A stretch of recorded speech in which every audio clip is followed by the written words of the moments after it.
Hello guys, আজকে আমি তোমাদের সাথে একটা রেসিপি শেয়ার করব। সেটা হচ্ছে শুটকি মাছের ঝাল।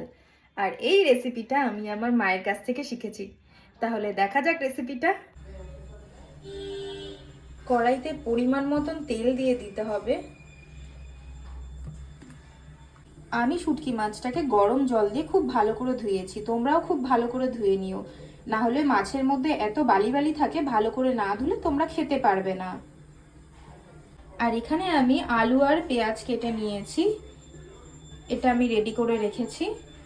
এই কিছু মশলা আমি নিয়ে নিয়েছি, এখানে দেখতেই পাচ্ছ রসুন আছে, আদা আছে, লঙ্কা আছে, কাঁচা লঙ্কা, শুকনো লঙ্কা আছে, আর টমেটো আছে। এগুলোকে আমি পেস্ট করে নেব।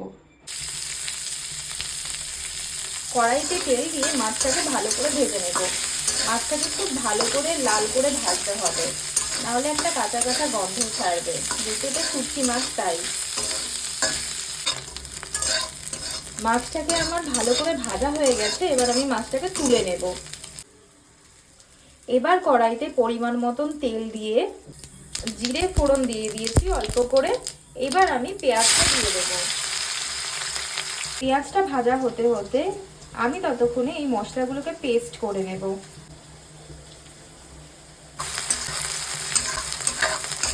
পেঁয়াজটা হালকা ভাজা ভাজা হয়ে গেছে, এবার আমি আলুটা দিয়ে নেব।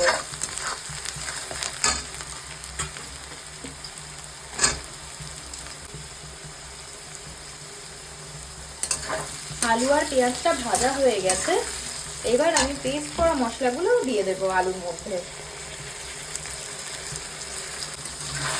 মশলাটা কষানো হয়ে এসছে, এবার আমি পরিমাণ মতন লবণ, হলুদ, ধনের গুঁড়ো, জিরের গুঁড়ো দিয়ে ভালো করে মশলাটাকে কষিয়ে নেব।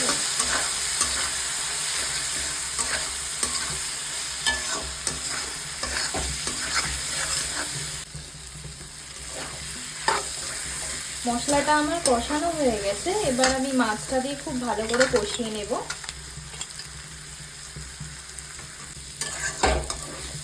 যেহেতু আমি একটু কষা কষা করব, মানে একটু জল কম দেব, কারণ আমি ঝোল ঝোল করবো না, কারণ এটা ঝাল ঝাল করে করব বলে, তার জন্য আমি জল কম দেব। মোটামুটি আমার হয়ে গেছে, মাছটা একটু জল দিয়ে জাস্ট ফুটিয়ে নেব। আমি জল দিয়ে দিলাম পরিমাণ মতো।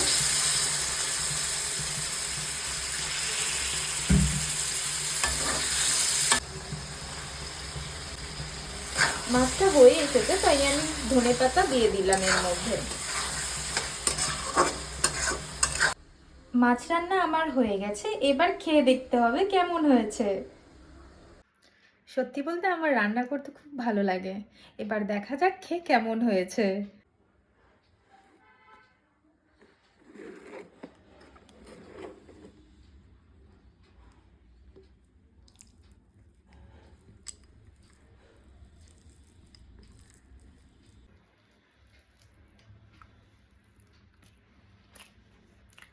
জাস্ট দারুণ। আর এই ভিডিওটি ভালো লাগলে লাইক আর শেয়ার করে দিও। টাটা।